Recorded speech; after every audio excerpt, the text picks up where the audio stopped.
দাও। আর কত রক্ত চাই মমতা ব্যানার্জি, দাও জবাব দাও। আর কত মেয়ের নির্যাতন চাই মমতা ব্যানার্জি, জবাব দাও।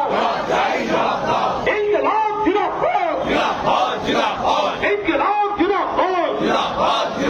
তৃণমূল কংগ্রেসের এই বর্বর হত্যাকাণ্ডের বিরুদ্ধে আমাদের এই অবস্থান চলছে, চলবে।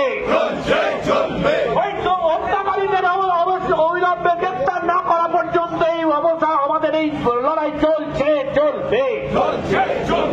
আর কত রক্ত চাই তৃণমূল কংগ্রেস এবং মমতা ব্যানার্জি, জবাব দাও।